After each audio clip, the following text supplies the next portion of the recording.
Bonjour, bonsoir Eman. Bonjour Izzy. Vous êtes un autodidacte et vous êtes si pétri de talent. Vous avez de très belles œuvres. Merci. Parlez-nous de vos premiers pas dans la peinture. Je suis un artiste, quelqu'un qui a commencé de manière passive comme tout autre jeune Africain. Et je suis issu du village et je n'avais personne chez qui me réfugier. Et M. Oussou Justin m'a accueilli, mon oncle. Et celui-ci me faisait apprendre auprès de lui. J'apprenais, je travaillais pour lui, je faisais tout ce qu'il me disait. Il me faisait travailler jusqu'à ce qu'arrivé un certain moment, j'étais bourré de talent et la poche était vide. Il m'a dit, je suis arrivé. Et toutes les galeries dans lesquelles je suis entré, dans l'intention d'exposer en tant qu'artiste, il me refusait parce que le talent que j'exposais était le talent de M. Oussou. Et comment faire? Je viens à la maison désespéré, je me couche dans mon songe, je vois des points. Et lorsque je me pose la question, je me dis que c'est la réponse à ceux qui m'ont dit que je suis fini de talent, je n'ai plus rien, je n'ai plus de connaissances. C'est ainsi que j'ai commencé à faire le pointillisme à huile. En 2011, vous avez le prix du camp mondial de la palette design. En 2015, meilleur artiste peintre de Côte d'Ivoire. On pourrait dire que vous avez su vous imposer dans ce monde artistique malgré que vous soyez un autodidacte. Quels sont vos efforts au quotidien? Un autodidacte, il apprend de l'environnement, de la nature.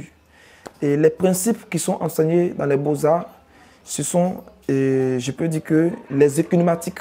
Mais moi, je ne suis pas les économatiques, je suis les principes, les rayons du soleil, les effets de la nature, le brouillard. Parce que je me dis que je suis un messager. Et le messager, c'est quelqu'un qui est envoyé à annoncer un message. Il faut savoir qui te donne le message pour l'envoyer. Tant que tu n'es pas en accord avec celui qui donne le message, tu seras un messager ébranlé.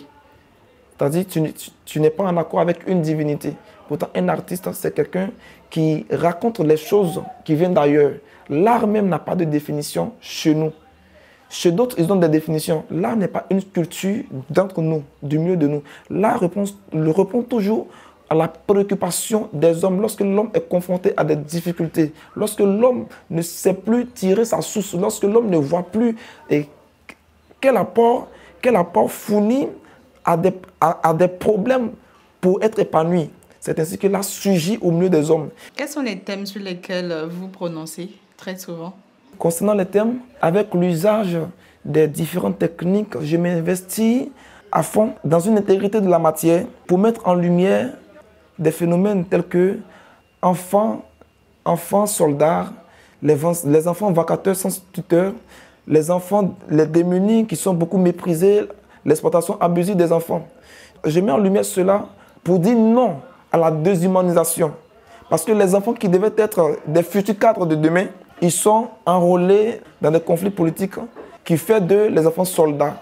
C'est en cela que je veux mettre fin. Là, nous sommes dans votre atelier. Vous avez de très belles œuvres, comme je le disais tout à l'heure. Vous avez une œuvre juste derrière vous. Vous pouvez me donner le titre de cette œuvre? Je le dis toujours dans mes propos que je travaille sur les enfants, mais je ne peux pas travailler et ne pas parler de chez moi. Je suis la locomotive de mon village, la locomotive de la culture de mon village. Mon village, c'est Oumé et mon village, c'est Gota Baoulé. Et cette œuvre s'appelle Gota Baoulé. Ah, d'accord. Oui. Gota Baoulé signifie les habitants, les Baoulés habitants de la colline. Cette allégorie de ce titre m'envoie un peu à rechercher dans les profondeurs de Gota Baoulé.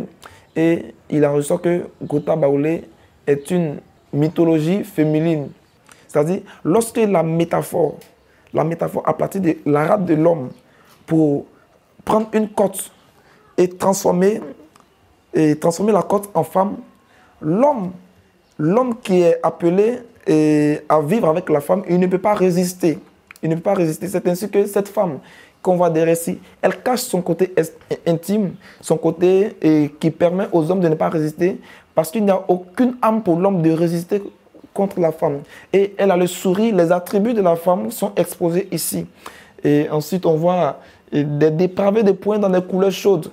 Vous savez, quand tu es un jeune artiste, tu dois peindre pour te faire voir, faire voir ton talent, pour attirer le regard des autres. C'est ainsi que je peins avec les couleurs chaudes. Quel est votre mot envers la jeunesse? À la jeunesse, la nature attend d'elle avec ardent désir la manifestation des fils de Dieu. C'est pourquoi je dis à la jeunesse que tous ceux qui sont appelés à faire des grandes choses, de ne pas hésiter. De ne pas hésiter à le faire.